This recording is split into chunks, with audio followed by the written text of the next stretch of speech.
Bed بھی نیا آئے، جنت میں بیڈ ہوگا جی؟ کیا خیال ہے؟ پلنگ ہوں گے، جنتی پلنگ، جن کی سائڈوں پر اور جن کے آگے اور پیچھے یاقوت، زمرد، ہیرے اور موتی اور سونے کی کڑھائی والا کام ہوا ہوگا۔ ایسا بیڈ دنیا کے اندر میں نے تو نہیں سنا کہ کسی کے پاس ہو۔ ایسے پلنگ خالق کائنات جنت کے اندر جنتیوں کو عطا فرمائے گا۔ ہر جنتی کے مقام کے اندر سے نہریں گزریں گی۔ بعض علماء نے فرمایا کہ نہر رحمت ہوگی، ایک نہر، اور بعض علماء نے فرمایا ایک نہر نہیں، 4 نہریں ہوں گی، بور کروانے کی ضرورت ہی نہیں، سرکاری نہریں اور رب کی جاری کردہ نہریں۔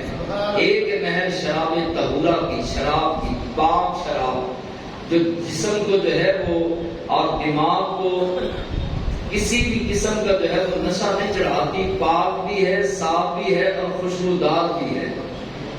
ایک جو ہے وہ شراب کی نہر، شراب طہورہ کی، جس کا ذکر اللہ نے قرآن میں کیا۔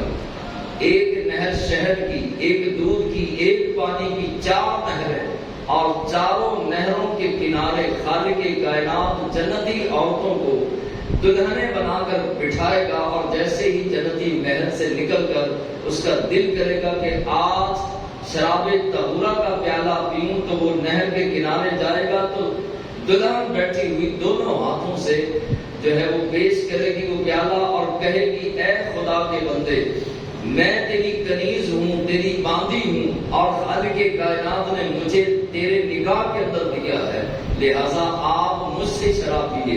دوسری کہے گی آپ مجھ سے پی لیجئے، اور پھر خالق کائنات ایسے برتنوں میں شراب اور شہد اور دودھ اور پانی پلائے گا کہ وہ برتن کائنات کی ساری دولت اکٹھی کر لی جائے تو ایک پیالے کا وزن بھی پورا نہیں کر سکتا، یعنی اتنے مہنگے برتن۔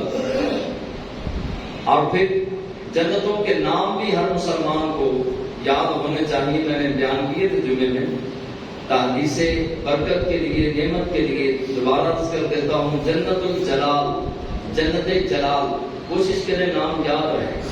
پہلی جنت کا نام کیا ہے جی؟ جنت جلال۔ دوسری ہے دار السلام، دوسری جنت کا نام کیا؟ دار السلام۔ پہلی جنت الجلال، دوسری دار السلام، اور تیسری جنت المأوى، جنت المأوى، تیسری جنت کا نام آپ دہرائیے۔ پہلی جنت کا نام کیا ہے؟ دوسری دار السلام، اور جنت المأوى، چوتھی جنت الخلد، جنت الخلد، اور پانچویں جنت النعیم۔ نعیم ادھر بھی بیٹھا ہوگا تو نعیم سے یاد کر لیں، جنت النعیم۔ اور چھٹی جنت القرار، اللہ ہر مسلمان کو قرار عطا فرمائے۔ چھٹی جنت کا نام کیا ہے جی؟ جنت القرار۔ اور 7ویں جنت عدن، یہ جنت عدن رب نے اپنے دست قدرت سے پیدا کی ہے۔ 7 جنتیں رب نے فرشتوں کے ذریعے بنوائی، اور جنت عدن کو خالق کائنات نے اپنے دست قدرت سے پیدا فرمایا، اور ساری ڈیزائننگ فرشتوں سے نہیں کروائی، رب ذوالجلال نے خود فرمائی۔ کس جنت کی؟ جنت عدن کی۔ اور 8ویں جنت ہے جنت الفردوس۔ نبی کریم علیہ السلام نے فرمایا کچھ جنتیوں کو اللہ تبارک و تعالی ایسے مکانات عطا فرمائے گا کہ جس مکانات کے بارے میں اس نے کبھی سوچا بھی نہ ہوگا، اور مکان کے اندر جنت میں جب داخل ہوگا نعمتوں کو دیکھے گا، بہاروں کو دیکھے گا، آسائشوں کو دیکھے گا، حسن کو دیکھے گا، جمال کو دیکھے گا، تو کہے گا کہ مالک و مولا میں تو اس کا حقدار نہیں تھا۔ خالق کائنات فرمائے گا تجھے پتہ نہیں میری ایک صفت کا نام رحیم بھی ہے، میری ایک صفت رحیم بھی ہے اور ایک کریم بھی ہے۔ اور یہ بھی ذہن میں رکھیے کہ کس جنت کو اللہ تبارک و تعالیٰ نے اپنی دست قدرت سے اپنے ہاتھ سے پیدا فرمایا؟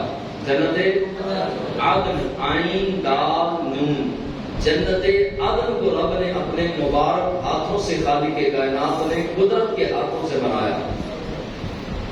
وجہ کیا ہے؟ جہاں پہ 7 جنتیں رب نے فرشتوں کے ذریعے سے بنوائی، تو 8ویں جنت کو بھی اللہ تبارک و تعالیٰ جو ہے وہ فرشتوں کے ذریعے سے بنا دیتا. وجہ یہ ہے کہ یہ وہ جنت ہے جہاں بندوں کو رب کا دیدار کرایا جاتا. اس جنت کے اندر جو ہے وہ خالق کائنات کا دیدار کرایا جائے گا. مختصر میں نے پہلے بھی بیان کیا تھا ایک بار یہ، لیکن مختصر عرض کر دیتا ہوں کہ جنت میں جب جنتی داخل ہوں گے، توجہ رکھیے، بس تھوڑی سی گفتگو اور کرنی ہے. جنتی جیسے ہی داخل ہوں گے تو منہ کے اندر انگلیاں ڈال دیں گے، وہاں کے حسن کو دیکھ کے، درختوں کو دیکھ کے، محلوں کو دیکھ کے، زمین کو دیکھ کے، گھاس کو دیکھ کے، پرندوں کو دیکھ کے، فرشتوں کو دیکھ کر اور غلمان کو دیکھ کے، خادمین کو دیکھ کے، حوروں کو دیکھ کے جنتی منہ کے اندر انگلیاں ڈال دیں گے. اتنا حسن، حالانکہ اس کا اپنا اتنا حسن ہوگا جتنا یوسف علیہ السلام جیسا، لیکن اس کے باوجود بھی جنت میں داخلے کے وقت جو ہے وہ لوگ جنتی جو ہیں وہ منہ کے اندر انگلیاں ڈال کر حیران ہوں گے. لیکن یہی جنتی جب رب کا دیدار کر کے پلٹ کے آئیں گے، واپس آئیں گے، تو جنتی مخلوق جو پہلے سے جنت کے اندر موجود تھی وہ اپنے منہ میں انگلیاں ڈال دیں گے. یعنی بندوں پر اللہ تبارک و تعالیٰ کے دیدار کے بعد اس قدر رب حسن عطا فرمائے گا کہ جنتی مخلوق بھی حیران ہو جائے گا. اب جنت کے اندر اعلان ہو جائے گا، مثال کے طور پہ جنتیوں تیار ہو جاؤ، جمعے والے دن ہم جو ہے وہ جنت عدن کی طرف روانہ ہوں گے، جنت عدن کی طرف جائیں گے. اب جو ہے وہ جنتی اعلان سننے کے بعد جو ہے وہ بھاگیں گے علماء کرام کی طرف. جنت میں بھی علماء کرام کی ضرورت پڑے گی. آج جو علماء پہ بھونکنے والے ہیں نا، وہ علماء پہ بھونکنا نہیں چاہتے، وہ بھونکنا چاہتے ہیں اسلام پر، دین پر، لیکن دین پر بات نہیں کر سکتے. وہ کہتے ہیں چلو دین کے خلاف تو بات نہیں کر سکتے، دین کے سپاہی اور دین کی سرحدوں کے جو محافظ ہیں ان کے بارے تو ہم بات کر سکتے ہیں. پھر وہ اپنا سارا غصہ، یہ لبرل، یہ دین سے بیزار لوگ، دین کے دشمن جو ہے وہ پھر علماء پر جو ہے وہ تانا کشی شروع کر دیتے ہیں اور طرح طرح کی باتیں کرنا شروع کر دیتے ہیں. حالانکہ دنیا میں بھی بچہ پیدا ہو تو عالم کی ضرورت. اذان پڑھنی ہے مولانا کو بلاؤ، گٹی دینی ہے مولانا کو بلاؤ، فلاں مسئلہ ہو گیا مولانا کو بلاؤ. اب بچے کو پڑھانا ہے مولانا کے پاس بھیجو، قرآن پڑھانا ہے، کلمے سکھانے ہیں، دین سکھانا ہے، اسلام سکھانا ہے، اللہ سے ملانا ہے، سنت کا پتہ بتانا ہے تو مولانا کی ضرورت. پھر اس کے بعد غسل دینا ہے تو مولانا کی ضرورت. جوان ہو گیا نکاح پڑھانا ہے تو مولانا کی ضرورت. طلاق دے بیٹھا یا کوئی غلط بات کر بیٹھا تو مولانا کی ضرورت. مر گیا تو اس کے بعد جنازے کے لیے بھی مولانا کی ضرورت. ہر جگہ پیدا ہونے سے لے کر قبر کی دیواروں تک مولانا کی ضرورت، اور یہ صاحب مولانا کے خلاف. تو یہ بدقسمتی ہے. جنت کے اندر بھی جو ہے وہ علماء کی ضرورت پڑے گی، اور لوگ کہیں گے وہ ہمارے میرے پیر و مرشد یا میرے کو فلاں عالم دین، تو لوگ دوڑیں گے جنت کے اندر علماء کے پاس جائیں گے، جا کے کہیں گے جناب اعلان ہو چکا، جنت میں یہ اعلان ہوا ہے کہ فلاں دن، بعض علماء نے جمعے کا دن لکھا ہے کہ جمعے کے دن خالق کائنات کا دیدار کرایا جائے گا. تو ہم تیاری کس طرح کریں، کیا کرنا چاہیے، کس طریقے سے ہم تیار ہوں، کیا تیاری کریں، کیا سامان ساتھ لے کے جانا ہے نہیں لے کے جانا، کس طرح تیاری کرنی ہے، ادب کیا ہے، احترام کیا ہے، تعظیم کیا ہے، تکریم کیا ہے، جانے کا انداز کیا ہوگا، آنے کا انداز کیا ہوگا، وہاں بیٹھنے کا انداز یا کھڑے ہونے کا انداز کیا ہوگا. جنت کے اندر علماء سمجھائیں گے، بتائیں گے کہ اس طریقے سے ہم نے جانا ہے اور اس انداز کے ساتھ آنا ہے. اب علماء کرام اپنے اپنے قافلوں کے ساتھ، انبیاء کرام اپنی شانوں کے ساتھ، اپنی امتوں کے ساتھ، اور علماء کرام، مشائخ کرام، اولیاء کاملین اپنے اپنے مریدوں کے ساتھ اور شاگردوں کے ساتھ اپنی اپنی جنتوں سے جنت عدن کی طرف جانا شروع ہو جائیں گے. اب کتنا رش ہوگا، سارا لاہور اگر جو ہے اندرون میں آ جائے تو کیا عالم ہوگا. لیکن وہ جنت اندرون نہیں ہے، جنت تو جنت ہے، جنت عدن. بعض علماء نے کہا کہ ساری جنتوں کو ملا لیا جائے اس سے بھی 1000 گنا جنت عدن بڑی ہے، کیونکہ وہاں تو خاص پروٹوکول ہوگا. اب جنتی جب جنتوں سے نکل کر جنت عدن کے اندر جائیں گے تو وہاں پر جو ہے وہ دیکھیں گے کہ انبیاء کرام علیہ السلام کے لیے کرسیاں لگائی گئی ہیں. ایک کرسی پہ یوسف علیہ السلام بیٹھے ہیں, ایک کرسی پہ ابراہیم علیہ السلام, ایک پہ نوح علیہ السلام, ایک پہ ادریس علیہ السلام, ایک پہ شعیب علیہ السلام, ایک پہ آدم علیہ السلام. نبیوں کے لیے کرسیاں لگائی جائیں اور اولیاء کاملین کے لیے نور کے گدے بچھائے جائیں.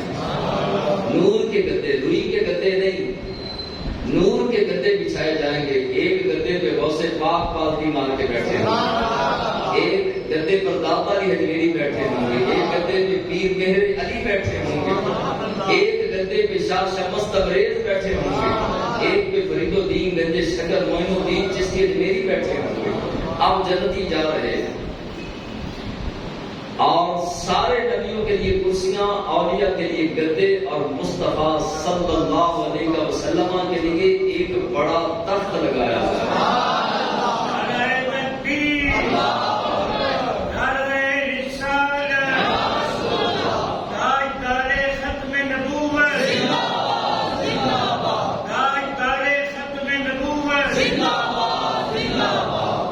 اب کرسی ہی حضور کے لیے کیوں نہیں لگائی گئی؟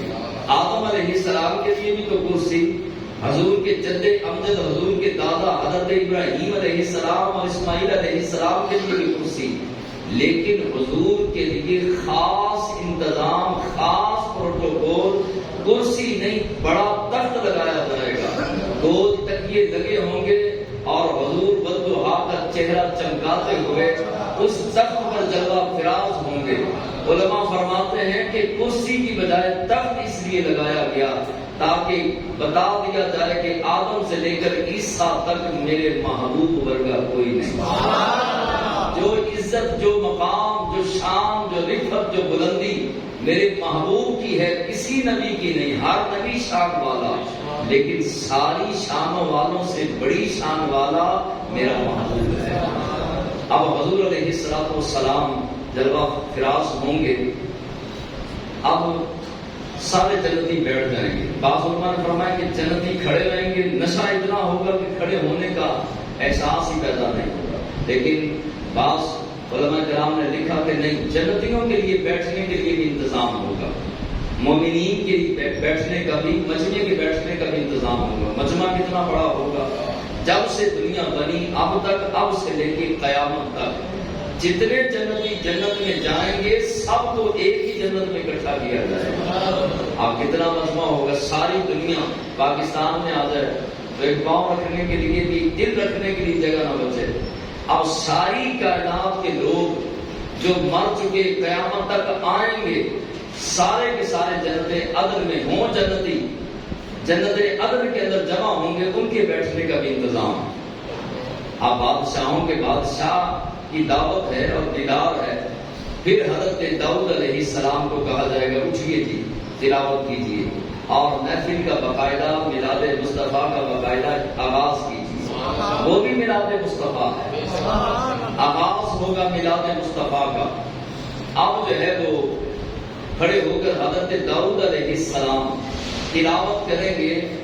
جیسے ہی وہ تلاوت کریں گے تو ایک نور کی ٹھنڈی ہوا جنت کے اندر ایسی خوشبودار ہوا چلے گی, اور حضرت داؤد علیہ السلام کی آواز اتنی سریلی ہوگی کہ بعض علماء نے فرمایا کہ 100 سال, بعض نے فرمایا 200 سال تک جنتیوں پر داؤد علیہ السلام کی آواز کا نشہ رہے گا.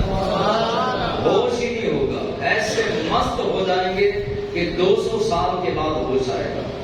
اب خالق کی کائنات فرمائے گا کہ لوگوں اس سے خوبصورت آواز کبھی سنی؟ لوگ کہیں گے نہ.